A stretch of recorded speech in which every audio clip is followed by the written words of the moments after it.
No! Okay, so I probably should go into further detail. You saw the title of the video, you saw the thumbnail, and you will hear me say no at the very beginning of the video. There are people out there, a good majority of the clique, who won't put Jenna Joseph, the wife of Tyler, into any part of the Dema lore. They'll keep it strictly Tyler, Josh, Bishops, Clancy, Banditos, Dema, Vialism, but there are a select group of people, a community that's actually big enough that they do include Jenna into their theories, and they will say many things that we talk about in today's video, but I 100% believe that Jenna isn't a part of the Dema storyline in any way, shape, or form. Good morning, good afternoon, or good night, depending on when you're watching this. How's it going, guys? First off, I hope you're having a good day today. Hope your day's going well and hope it continues to go well. Here is why I believe that Jenna Joseph isn't a part of the Dema storyline. Let's get right into it. So for the sake of discussion, let's talk about why people do include Jenna in the Dema storyline.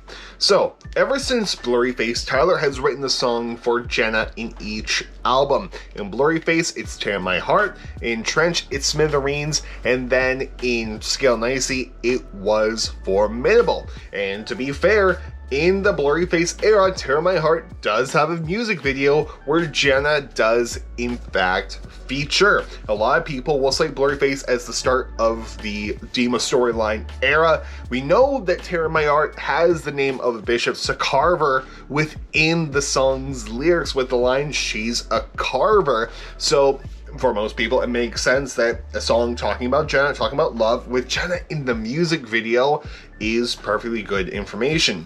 Now, if we go into the Trench era, of course, we know Smithereens doesn't have a music video, but still, it's a song for Jenna. But people don't point to Smithereens.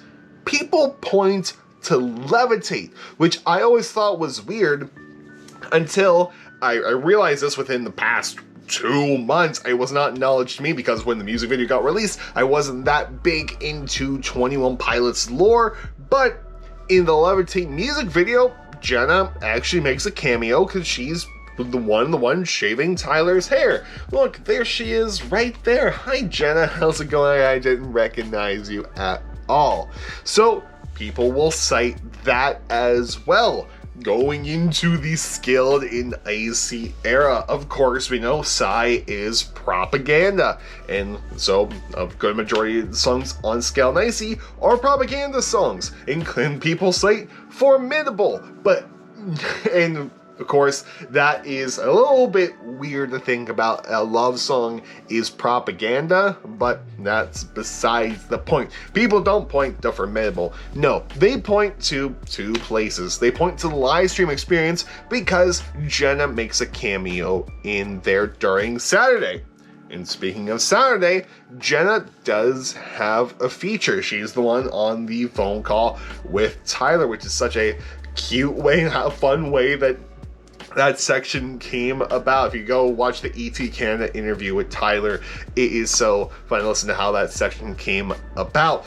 But people will include Jenna in the storyline that way, and people do take it in different directions. People take it in, a lot of people, thankfully, take it in a very respectful direction.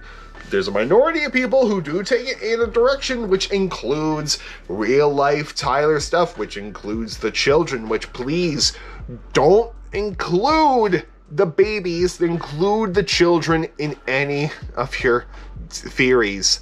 That's gross, that's disgusting. If you include Rosie in your theory and or the newborn child that's coming in April, don't.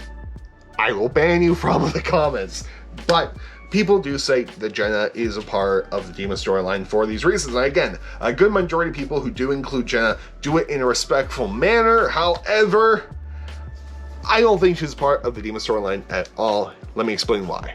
Let's start off with the Blurryface era with Tear in My Heart. And well, the Blurryface era as a whole, the only thing that Tyler really thought during the Blurryface era was what Blurryface is and what he was trying to tell through blurry face, trying to tell that story about the battle with his mental health, the battle of his dark thoughts, the battle with his anxiety and insecurities through blurry face. There was no bishops back then. There was nothing about Dema about it back then. Maybe it was like he had ideas, but it wasn't the forefront. The forefront was blurry face, which later would become Nico, which later would become Dema and all that stuff. But Tear My Heart wasn't written with the Bishops of Carver in mind. I just found those words like, I like that.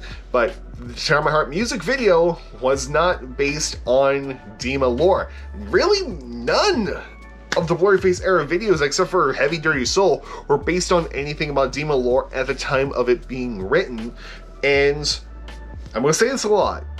Not all 21 Pilot songs have to do with Dema. I have a whole video talking about the songs that I feel have nothing to do with the Dema storyline, and I believe that every single love song, Tear My Heart, Smithereens, Formidable, nothing to do with the Dema storyline whatsoever, because it's okay not to put songs about a storyline onto albums as well. I mean, take a look at Legend. It's a song about Tyler's late grandfather. It's a tribute to him and should not be included with anything in the Dema storyline stuff because it is just a loving tribute to his grandfather. So he can write love songs to Jenna. He can write whatever he wants. Not everything has to do with Dema storyline up front. So I think all the love songs, Tear My Heart, Formidable, and Smithereens, nothing to do with Dema storyline.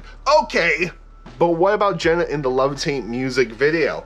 Okay, so, yes, this is Jenna. Yes, this is Jenna doing a cameo in there.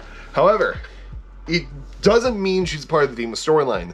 Literally, the logic I have with this, if Jenna was meant to be a part of the Dema storyline, Jenna would have showed her face more.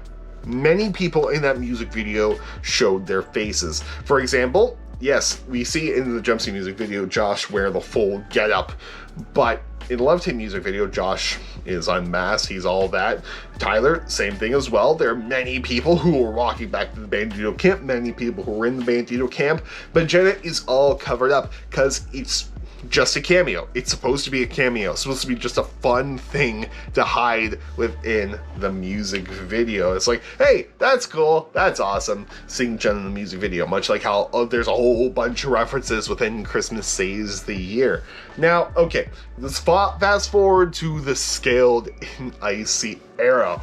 What about the live stream experience? We'll talk about Saturday in a moment, but what about the live stream experience? Well, it means absolutely nothing in terms of Jenna. Why? Because Josh's wife, Debbie, also made a cameo as well. And I love her cameo more than Jenna's, only because Debbie is labeled Girl with Bucket. And I love that so much. And of course, Jenna and Debbie were going to be there to support their husbands doing this very big thing, which was awesome. And of course, Rosie was there too, just vibing along. But just because Jenna was in the live stream experience doesn't necessarily mean she is part of lore, much like Debbie being Girl with a Bucket. Now, let's talk about the Saturday music video and the song Saturday as a whole. You heard how Tyler came up with it. He was on a phone call with Jenna. He thought, hey, you know what? This sounds good. I'm going to use it in a song. And he went with it. And that's how it came about. And Jenna makes no appearance within the Saturday music video at all. Tyler's on the phone with someone. I believe there was a commenter, I want to say their name was Ricochet, who said that the person Tyler was talking to in the Saturday music video on the phone was actually Tyler from the Shy Away music video, because he's on a phone call with someone as well, in which that makes a whole lot of sense. And it makes sense for it not to be Jenna, because Jenna just made a cameo in Levitate. As far as we know, Jenna isn't in the Demon universe proper. She is a background character, and not even Jenna Joseph. It's just Bandito girl who shaves Tyler's head. That is it. So those are my thoughts why Jenna Joseph isn't included in the Dema storyline at all. Of course, the great thing with 21 Pilots, the great thing with the Dema storyline, is that no one is right until proven by Tyler, Josh, Mark from Real Bear Media, or heck, even Jenna herself. But I highly doubt Jenna is part of the Dema storyline. If I have to put a percentage on it, I want to say I am 99.9% sure that Jenna isn't a part of the Dema storyline. But who knows? I'll be wrong. I can 100% confirm that Rosie isn't a part of the Dema storyline, nor this newborn baby. Speaking of which, little baby update. Jenna is due for her second baby in April. And it's going to be another girl. Rosie's going to be a big sister, so that is super exciting. There's a lot of people speculating that it's going to be a boy, to which, no, it's a girl. So they are taking this big break, so that way Tyler can be with Jenna during this time, be there for support. I love them so much. I love Jenna so much. I love Tyler so much. They're both amazing human beings and amazing parents. And yeah, so anyway, guys, I'm gonna go edit this video, I'm gonna go to bed, read a book, because I have to read this big thing. I have to read like 140 more pages of a book. But anyway, guys, I'm gonna do that. I'll see you tomorrow with the Justice for Cyban. And yeah, I'll see you guys later. Goodbye, and good night, more importantly. Have a good day, and I'll see you later.